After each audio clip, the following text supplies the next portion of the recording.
You've heard of Princess Diana, and you've heard how she died. But what do you know about the photographers who chased her to her death?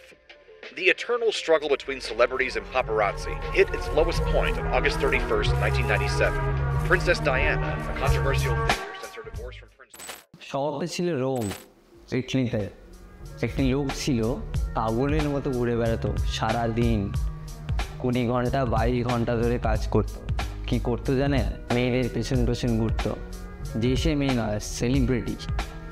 সবার পেছনে ঘুরতো, কারণ এটা খোঁজ রাখবে বলে যে সেই সেলিব্রিটিটা কার সাথে শুচ্ছে, কার সাথে বসছে, কার সাথে খাচ্ছে, কী পড়ছে, এই খবরটা রাখবে এবং তার ফটো তুলবে আর সেই ফটোটাকে বিক্রি করবে। জানেন এই প্রফেশনটাকে কী বলা হয়? সবাই আমরা জানি, পাপারাজি। শব্দটা এসছে পাপারাজো শব্দ থেকে, যেটা একটি রোমান ফিল্ম, তার নাম হলো লা ডলসে ভিটা।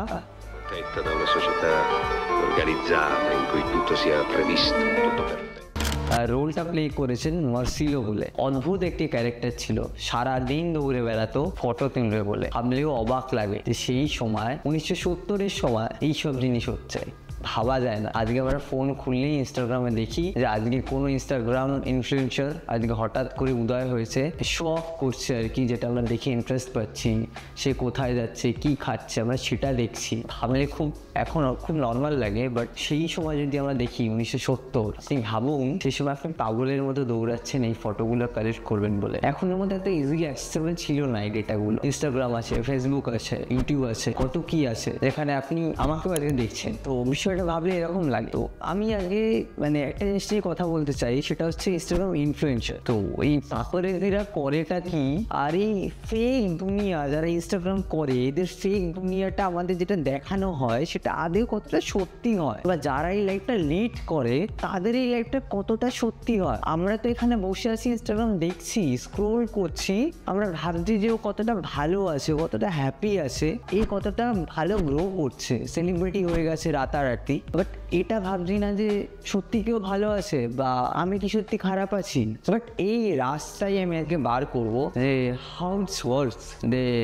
ওরা কি করে ইনভেস্ট করে, ওরা কি করে এত ফান্ডিং পায়, ওরা কি করে নিজের লাইফস্টাইলটা শো অফ করে। আজকে এখানে ফরেন ট্রিপে যাচ্ছে, ওখানে যাচ্ছে, এই রেস্টুরেন্টে যাচ্ছে, এই পাবে যাচ্ছে, জাস্ট এই লাইফস্টাইল যেটা আমরা স্বপ্নেও ভাবতে পারি না অনেক সময়। তো করেটা কি এরা? আপনি ধরুন ইনস্টাগ্রাম করছেন, আপনি ইউটিউব করছেন, বাট হয়তো আপনার ফলোয়ার বাড়ছেন 100, 200, 300, 400। বাট রাতারাতি আপনি অনেক ইনফ্লুয়েন্সার দেখবেন যাদের দেখবেন হয়তো এক সপ্তাহের মধ্যে একটা পেজের ফলোয়ার্স বেড়ে যায় more than 10K।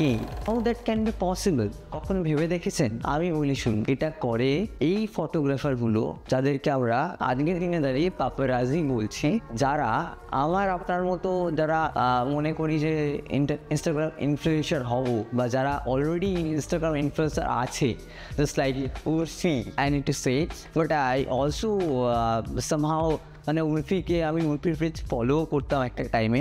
বাট তারপর আমি জানতে পারি যে মানুষ কী করে গ্রো করে। সো সবার থেকে অনেক কিছু শেখার আছে। সবাইকে ব্লেম করে লাভ নেই, সবাইকে ক্রিটিসাইজ করে লাভ নেই। We can learn from each and every one. Okay, so কী করে এই ধরনের ইনফ্লুয়েন্সাররা গ্রো করে? তো এই ফটোগ্রাফাররা কী করে, এই পাপারাজিরা কী করে? এরা তাদের পার্সোনাল লাইফে যায়, গিয়ে ফটো তোলে। এবার আপনি বলুন আপনার জীবনে কী হচ্ছে, এরা কী করে জানবে? সেটা অনেক ক্ষেত্রে পসিবল না। আমি যদি চাই আমি এটা আটকাতে পারি যে আমার লাইফে কী হচ্ছে আমি কাউকে জানাবো না, বাট তারপরে এরা জানে যে আমি এই টাইমে ঠিক এই সময় এই জায়গায় যাবো। এটা কে করছে বলুন তো? আমি এদেরকে হায়ার করছি।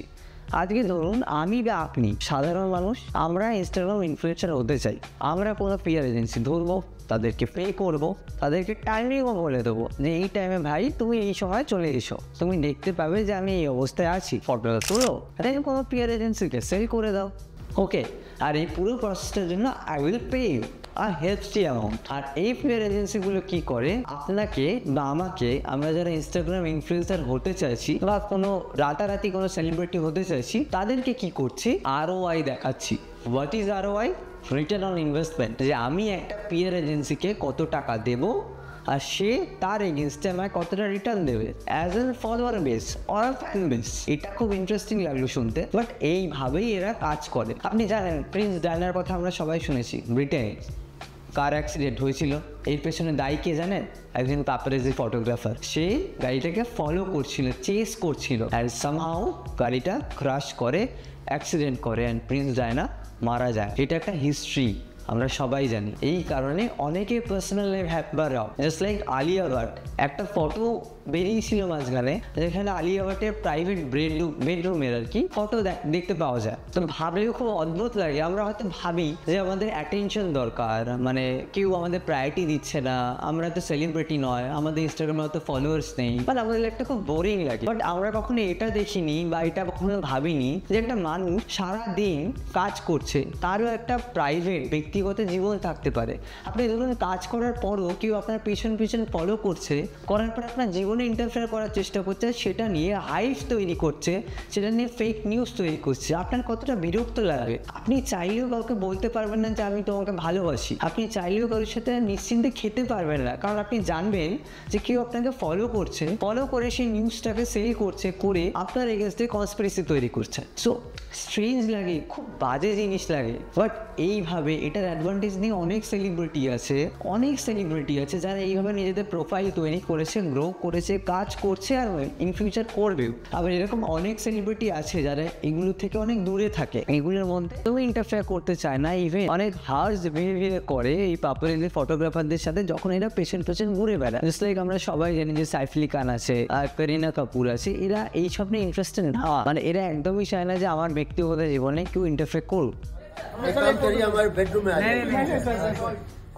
সিস্টেমটা এরকম। আমরা সবসময় নিজেদের ভালো মুহূর্তগুলো ইনস্টাগ্রামে তুলে ধরতে চাই, সেটা কোনো পিআর এজেন্সিকে দিয়ে হোক, বা নিজে ফটো তুলে হোক, বা বন্ধু বান্ধব দিয়ে ফটো তুলিয়ে দিয়ে হোক। আর আমরা কিন্তু খুব ভালো মুহূর্তগুলোকে পোর্ট্রে করতে চাই, শো অফ করতে চাই। আমরা বলি না, আমাদের ফ্রেন্ডস থাকে যাদের কাছে ধরুন ক্যামেরা আছে, হাই এন্ড গিয়ার্স আছে, আমরা বলি একদিন আসবি, আমাদের ফটো তুলে দিবি, আমার ফটো তুলে দিবি, ভালো পোর্টফোলিওস তৈরি করে দিবি, আমি সেটা ইনস্টাগ্রামে পোস্ট করবো। সো কি করছি আমরা, সেটার জন্য প্রিপেয়ার হয়ে যাচ্ছি। So you have to understand that যে ইনস্টাগ্রাম মানে এই নয় যে সবার জীবন খুব সুন্দর, তারা সুন্দর জীবনটাকেই দেখাচ্ছে, তারা কিন্তু একটু দেখাচ্ছে না তাদের খারাপ পোর্শনটা। আমরা কেউ কখনো সেটা করি না। So this is life. And social মিডিয়ার জায়গায় ইনস্টাগ্রামের জায়গায় কখনো কম্পিট করার কোনো দরকার নেই। তো সিস্টেমটা এইভাবে বিল্ড আপ হচ্ছে। আমি নেক্সট ভিডিও আসবো যেখানে আমি পিআর এজেন্সিদের নিয়ে ডিটেলসে, মানে ওদের অপারেশনসটা কেমন হয়, মানে এটা একটা লং টার্ম প্রসেস আর কি, এটা কীভাবে চলে, আই উইল এক্সপ্লেন